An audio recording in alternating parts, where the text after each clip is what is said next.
قل إن كنتم تحبون الله فاتبعوني يحببكم الله ويغفر لكم ذنوبكم والله غفور رحيم. قل أطيعوا الله والرسول فإن تولوا فإن الله لا يحب الكافرين. إن الله اصطفى آدم ونوحا وآل إبراهيم وآل عمران على العالمين ذرية بعضها من بعض والله سميع عليم.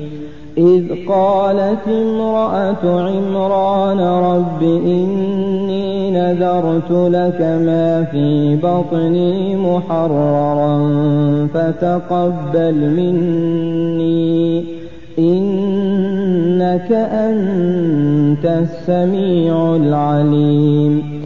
فلما وضعتها قالت رب إني وضعتها أنثى والله أعلم بما وضعت وليس الذكر كالأنثى وإني سميتها مريم وإني أعيذها بك وذريتها من الشيطان الرجيم.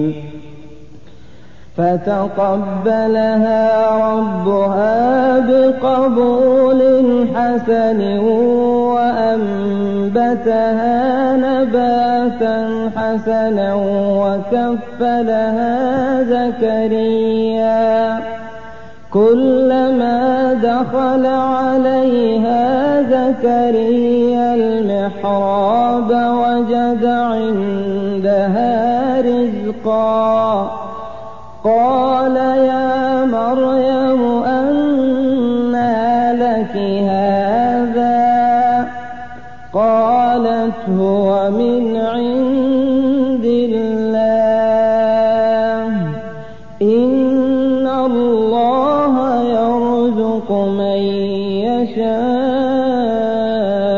بغير حساب. هنالك دعا زكريا ربه قال رب هب لي من لدنك ذرية طيبة إنك سميع الدعاء. فنادته الملائكة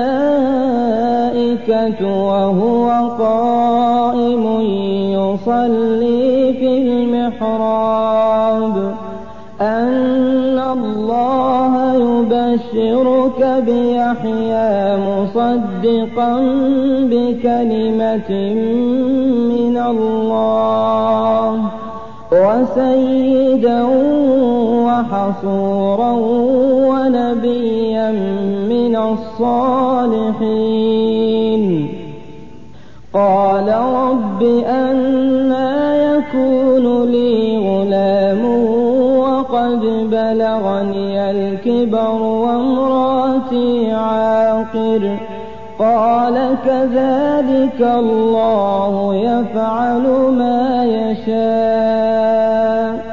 قال رب اجعل لي آية قال آيتك ألا تكلم الناس 3 أيام إلا رمزا واذكر ربك كثيرا وسبح بالعشي والإبكار.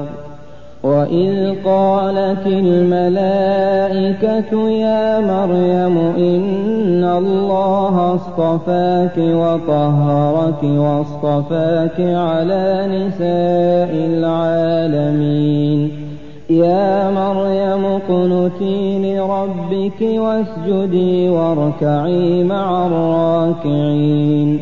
ذلك من أنباء الغيب نوحيه إليك وما كنت لديهم إذ يلقون أقلامهم أيهم يكفل مريم وما كنت لديهم إذ يختصمون إذ قالت الملائكة يا مريم إن الله يبشرك بكلمة منه اسمه المسيح عيسى بن مريم وجيها في الدنيا والآخرة ومن المقربين ويكلم الناس في المهد وكهلا ومن الصالحين قالت رب أنى يكون لي ولد ولم يمسسني بشر قال كذلك الله يخلق ما يشاء إذا قضى أمرا فإنما يقول له كن فيكون ويعلمه الكتاب والحكمة والتوراة والإنجيل ورسولا إلى بني إسرائيل أني قد جئتكم بآية من ربكم أني أخلق لكم من الطين كهيئة الطير فأنفخ فيه فيكون طيرا بإذن الله وأبرئ الأكمه والأبرص وأحيي الموتى بإذن الله وأنبئكم بما تأكلون وما تدخرون في بيوتكم إن في ذلك لآية لكم إن كنتم مؤمنين ومصدقا لما بين يدي من التوراة ولأحل لكم بعض الذي حرم عليكم وجئتكم بآية من ربكم فاتقوا الله وأطيعون